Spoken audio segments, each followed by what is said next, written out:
नमस्ते दोस्तों, आप सबका इस वीडियो में स्वागत है। मेरा नाम है रेहान जुनेजा।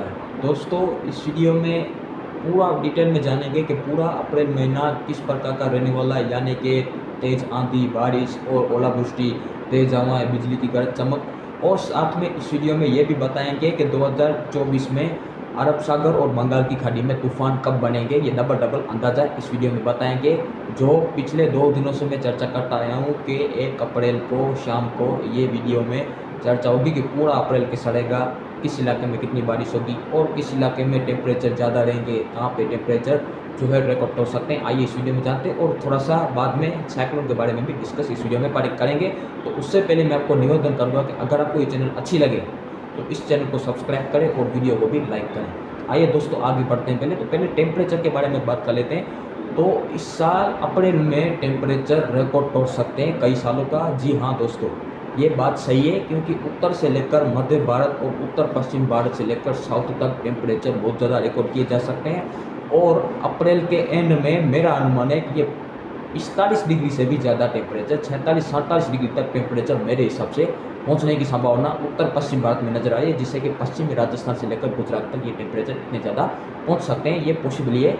बाकी जो हो गया आपका उत्तर पूर्वी भारत है, वहाँ पे कुछ सामान्य से कम टेम्परेचर रिकॉर्ड किए जा सकते हैं। ये अप्रैल की बात कर रहा हूँ, खास करके झारखंड और जो पश्चिम बंगाल है और पूर्वोत्तर राज्य है, वहाँ पे सामान्य से कम टेम्परेचर रिकॉर्ड किए जा सकते हैं। यानी कि उसका कारण है कि लगातार बारिश होगी वहाँ पे, उसे टेम्परेचर थोड़े से सामान्य से कम रहेगी। बाकी उत्तर पश्चिम भारत, मध्य भारत और दक्षिण भारत के साथ साथ उत्तर भारत में सामान्य से ज़्यादा टेम्परेचर रिकॉर्ड किए जा सकते हैं। और उत्तर प्रदेश और बिहार में भी सामान्य टेम्परेचर रिकॉर्ड किए जाने की संभावना मेरे हिसाब से लग रही है। उत्तर प्रदेश के कुछ भागों में सामान्य से ज़्यादा भी टेम्परेचर हो सकते हैं। ये मैं अप्रैल की बात कर रहा हूँ, 1 अप्रैल से लेकर 30 अप्रैल के बीच में इस इलाके में इस प्रकार के टेम्परेचर रहने वाले हैं। मध्य भारत में सामान्य से ज़्यादा टेम्परेचर, साउथ में सामान्य से ज़्यादा, उत्तर में सामान्य से ज़्यादा और उत्तर पूर्वी भारत से लेकर पूर्वोत्तर राज्यों में सामान्य से कुछ कम टेम्परेचर रहेंगे। बाकी जो पहाड़ों पर भी सामान्य से कम टेम्परेचर रिकॉर्ड किए जा सकते हैं, जिसमें जम्मू से लेकर उत्तराखंड के बीच में, जिसमें जम्मू कश्मीर की गिलबारिस्तान, मुजफ्फरपुर, लद्दाख, हिमाचल, उत्तराखंड में सामान्य से कम रिकॉर्ड किए जा सकते हैं टेम्परेचर। उसका कारण है कि हल्के फुल्के वेस्टर्न डिस्टर्बेंस रुक कर हल्के वेस्टर्न डिस्टर्बेंस आएंगे, जिससे कि टेम्परेचर है वो सामान्य से कम ही बढ़े रहने की संभावना हमें नजर आ रही है। तो ऐसा कुछ टेम्परेचर रहेगा 1 अप्रैल से लेकर 30 अप्रैल के बीच में पूरे देश भर में। यानी कि उत्तर पश्चिम भारत में जो है टेम्परेचर रिकॉर्ड तोड़ सकते हैं, साउथ से लेकर उत्तर पश्चिम भारत में, जिसमें अप्रैल के एंड में मेरे हिसाब से 45 डिग्री से भी ज़्यादा टेम्परेचर पहुंचने की संभावना हमें नजर आ रही है, जो हम आगे देखते हैं कैसा रहता है। ये हुआ टेम्परेचर की बात। अब हम बारिश की बिहार से बात कर लेते हैं। बारिश किस इलाके में कितनी जो अप्रैल में होने की संभावना हमें नजर आ रही है, ये मेरे हिसाब से मैं बता रहा हूँ। कोई भी किसी का भी अनुमान में वो कॉपी करके नहीं बता रहा हूँ, ये मेरे हिसाब से बता रहा हूँ, मॉडलों को देखकर और उसका प्रेडिक्शन करके मैं आपको बता रहा हूँ। तो अब क्या है कि जो उत्तर भारत है वहाँ पे सामान्य बारिश होगी, जैसे कि पंजाब, हरियाणा, दिल्ली और उत्तरी राजस्थान में सामान्य बारिश होने की संभावना है। प्री मानसून गतिविधियाँ, सामान्य बारिश होगी वहाँ पे। और उत्तर प्रदेश में कुछ भागों में सामान्य से कम बारिश होगी, जिससे कि जब दक्षिणी उत्तर प्रदेश है और पूर्वी उत्तर प्रदेश है वहाँ पे कुछ सामान्य से कम प्री मानसून गतिविधियाँ अप्रैल में देखने को मिलेगी। लेकिन जो पश्चिमी उत्तर प्रदेश है वहाँ पे कुछ सामान्य से ज़्यादा जो प्री मानसून गतिविधियाँ हैं वो अप्रैल महीने में देखने को मिल सकती है। और जो बिहार के भाग हैं वहाँ पे बिहार में भी जो बारिश की बात करें तो बिहार में सामान्य बारिश अप्रैल में देखने को मिलेगी। कुछ इलाकों में दक्षिणी बिहार है, जैसे कि पटना, गया, भागलपुर वगैरह में सामान्य से कुछ ज़्यादा बारिश होगी। बाकी जो जगह के पश्चिम बंगाल, झारखंड, उड़ीसा, इन इलाकों में जो है सामान्य या सामान्य से कुछ ज़्यादा बारिश होगी। मध्य प्रदेश, राजस्थान के दक्षिणी भाग, पश्चिमी राजस्थान, गुजरात पूरा और मुंबई, ये सामान्य से कम बारिश अप्रैल में देखेंगे। यहाँ पे कोई भी बहुत ज़्यादा होगी प्री मानसून गतिविधियाँ, लेकिन सामान्य से कम बारिश होने की संभावना मेरे हिसाब से लग रही है। साउथ भारत की बात करें तो कोस्टल कर्नाटका और केरला में सामान्य से ज़्यादा बारिश होने की संभावना है। तमिलनाडु, आंध्र प्रदेश में सामान्य से ज़्यादा बारिश होगी। तेलंगाना में भी सामान्य बारिश की संभावना है। आंध्र प्रदेश में भी सामान्य से ज़्यादा प्री मानसून गतिविधियाँ देखने को मिल सकती है। और पूर्वोत्तर में काल बैसाखी सामान्य से ज़्यादा होगी, जिसमें अरुणाचल प्रदेश से लेकर असम, मेघालय, नागालैंड, मणिपुर, मिजोरम, त्रिपुरा, सिक्किम, अरुणाचल प्रदेश, पूर्वोत्तर के सभी राज्यों में सामान्य से ज़्यादा बारिश, ओलावृष्टि, तेज हवाएं और बिजली गरज चमक पूरे अप्रैल में देखने को मिलेगी। और कोई भी यहाँ पे रात नहीं होगी, रुक रुक कर ज़्यादा बारिश होती रहेगी। तो वहाँ पे सामान्य से ज़्यादा बारिश का अनुमान मेरे हिसाब से लग रहा है। बाकी जो आपका मध्य भारत हो गया वहाँ पे सामान्य बारिश की संभावना है। उत्तर पश्चिम भारत और उत्तर भारत में सामान्य से कुछ कम बारिश की संभावना मेरे हिसाब से लग रही है अप्रैल महीने में। और आंधी की और ओलावृष्टि की बात करें तो उत्तर भारत में तेज आंधी और ओलावृष्टि का कहर ज़्यादा देखने को मिलेगा जब भी प्री मानसून गतिविधियाँ होगी तब। और ज़्यादा ये प्री मानसून गतिविधियाँ जब होती है तब बिजली की गरज चमक भी ऐसी होती है, तो ऐसा माहौल देखने को उत्तर भारत में मिलेगा। और पूर्वोत्तर में भी जो है जब बारिश होगी तब तेज आंधी, ओलावृष्टि और बिजली गरज चमक भी ऐसी तेज होने की संभावना हमें नजर आ रही है। और पहाड़ों पर भी लगातार बारिश होगी, जिससे कि जो टेम्परेचर है वो सामान्य से कम रहेगी और पहाड़ों पर सामान्य से ज़्यादा बारिश होने की संभावना मेरे हिसाब से लग रही है, क्योंकि स्नोफॉल भी होता रहेगा रुक रुक कर और बारिश भी होती रहेगी। तो सामान्य से ज़्यादा पूर्वोत्तर में बारिश होगी, माफ कीजिए पहाड़ों पर होगी, जिससे कि जम्मू से लेकर उत्तराखंड के बीच में सामान्य से ज़्यादा बारिश होने की संभावना नजर आ रही है। और साउथ में भी सामान्य से ज़्यादा बारिश होने की संभावना है। और साउथ में ओलावृष्टि हालांकि कम होती है, जिससे कि जो नुकसान नहीं होता है, तो बारिश ही ज़्यादा होगी। पूर्व जो दक्षिण भारत है वहाँ बारिश ज़्यादा होगी, लेकिन ओलावृष्टि साउथ में आमतौर पर कम होती है।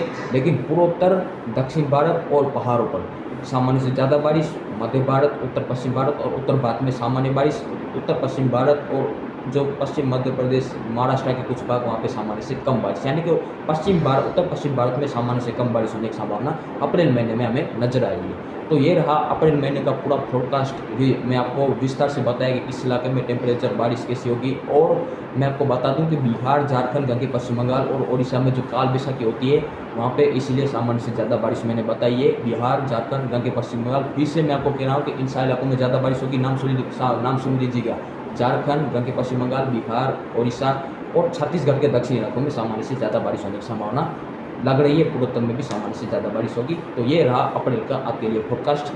वीडियो तुरंत देख लीजिएगा, तभी आपको सही जानकारी मिल सकेगी और आप किसान भाई उसके आधार पर काम करेंगे। तो ये अप्रैल का पूरा पॉडकास्ट, कैसा टेम्परेचर रहेगा, कैसी बारिश, किस इलाके में कितनी बारिश होगी, ये मैंने आपको बता दिया। ओलावृष्टि, तेज हवाएं, ये भी ज़्यादा होने की संभावना है पूर्वोत्तर और साउथ दक्षिण भारत में। तो ये रहा अप्रैल का पॉडकास्ट। अब हम थोड़ा सा साइक्लोन के बारे में डिस्कस कर लेते हैं। आइए दोस्तों साइक्लोन के बारे में बात करें तो अरब सागर में साइक्लोन है वो जून के पहले सप्ताह में मेरे हिसाब से बन सकता है। ये कहाँ पे जाएगा या भी सके ना, अभी भी मुश्किल है। ये लॉन्ग फोरकास्ट है, ज़्यादा फोरकास्ट है, इसलिए अभी से नहीं कह सकते। लेकिन जून के पहले सप्ताह में अरब सागर में एक चक्रवाती तूफान, सुपर साइक्लोन भी बन सकता है मेरे हिसाब से। और ये कहाँ पे जाएगा वो अभी से कहना मुश्किल है, वो आगे बता दिया जाएगा। अरब सागर में ये बनेगा और इसकी इंटेंसिटी बहुत ज़्यादा रहने की संभावना हमें नजर आ रही है। इसके 3 रास्ते हैं, कराची, गुजरात और ओमान। ये 3 रास्तों में ये कहाँ पर भी ये जा सकता है। ये 3 रास्ते में बता रहा हूँ, इन इलाकों में जाएगा नहीं जाएगा ये अभी से कहना मुश्किल है, वो आगे बता दिया जाएगा। एक कराची की तरफ भी जाते हैं कुछ साइक्लोन, ज़्यादातर साइक्लोन ओमान की तरफ जाते हैं और 1-2 साइक्लोन गुजरात की तरफ आते हैं, जो हम पिछले साल बिग जो साइक्लोन देखा था जो गुजरात के कच्छ पे टकराया था। तो ये 3 रास्ते हैं, एक गुजरात, कराची और ओमान, और कभी कभी ये रिकवर करके मुंबई तक भी जाते हैं। यानी कि 4 रास्ते मैं आपको बता रहा हूँ अरब सागर के साइक्लोन के, ये 4 ऑप्शन है। ये आगे बता दिया जाएगा कि ये कहाँ पे जाएगा, किस और कहाँ पे ये तबाही मचाएगा। लेकिन इंटेंसिटी इसकी ज़्यादा रहेगी, मैं आपको ये बता दूँ, इंटेंसिटी ज़्यादा रहेगी, सुपर साइक्लोन बनने की संभावना अभी से लग रही है। और जहाँ पर भी जाएगा वहाँ पे ये तबाही मचा कर रख देगा, बहुत ज़्यादा तबाही होने की संभावना है। तो ये गुजरात, मुंबई, कराची और ओमान, इन सारे जो जगह है वहाँ पे अलर्ट और सतर्क रहने की ज़रूरत है। ये कहाँ पर भी जा सकता है, अभी से अलर्ट रहने की ज़रूरत है और सतर्क रहने की ज़रूरत है। बहुत ज़्यादा डरने की ज़रूरत नहीं, लेकिन अलर्ट और सतर्क रहने की ज़रूरत बहुत ज़्यादा आवश्यकता है। अब हम बात कर लेते हैं बंगाल की खाड़ी में साइक्लोन कितने बनेंगे। कुल 4 साइक्लोन बनेंगे, एक अरब सागर में तो 3 बंगाल की खाड़ी में बनेगा। एक मई के जो 15 मई से लेकर 20 मई के बीच में एक बंगाल की खाड़ी में जबरदस्त चक्रवाती तूफान बनेगा, जो बांग्लादेश से एक इसका रास्ता, एक म्यांमार है और एक उड़ीसा और आंध्र प्रदेश है। इन 3 रास्तों में ये कहाँ पर भी जा सकता है। और एक सितंबर में बनेगा, सितंबर के एंड और अक्टूबर की शुरुआत में एक चक्रवाती तूफान बंगाल की खाड़ी में बनेगा।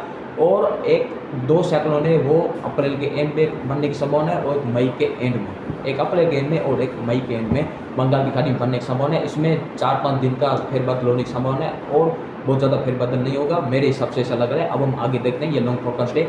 एक मई के एंड में बनेगा और एक अप्रैल के एंड में बनने की संभावना बंगाल की खाड़ी में हमें नजर आ रही है साइक्लोन। और एक सितंबर के एंड में भी बनेगा, जब अक्टूबर शुरू होगा तब ये साइक्लोन बनने की संभावना हमें नजर आ रही है। और कहाँ पे जाएगा, इसके 3 रास्ते हैं, बांग्लादेश, म्यांमार और ओडिशा, छत्तीसगढ़, ओडिशा, आंध्र प्रदेश। ये 3 रास्तों में ये कहाँ पर भी जा सकता है। ज़्यादातर साइक्लोन बांग्लादेश की तरफ जाते हैं और 1-2 साइक्लोन रिकवर करके ओडिशा, छत्तीसगढ़ की तरफ भी आते हैं। तो हम वो आगे देखेंगे क्या होता है। जहाँ पर भी जाएगा वहाँ पे तबाही मचा कर रख देगा ये भी साइक्लोन। और ओडिशा, आंध्र प्रदेश, म्यांमार और बांग्लादेश जैसे देशों को अलर्ट रहने की ज़रूरत है, अभी से ही अलर्ट रहने की आवश्यकता है। अब हम आगे IMD का भी फोरकास्ट आएगा तो उसके हिसाब से भी मैं आपको बताने की कोशिश करूँगा। ये मेरा फोरकास्ट है आज, ये अप्रैल और जो साइक्लोन का बारे में मैंने बताने वाला था 1 अप्रैल शाम को, तो ये रहा इस वीडियो में, तुरंत देख लीजिएगा ताकि किसान भाई इसके आधार पर ही काम कर सकें। ये वीडियो मैंने कोई किसी भी तरह का कॉपी नहीं किया है, मेरे हिसाब से इस वीडियो में बताया जितना हो सके इतना सही से मैं बताने की कोशिश किया है।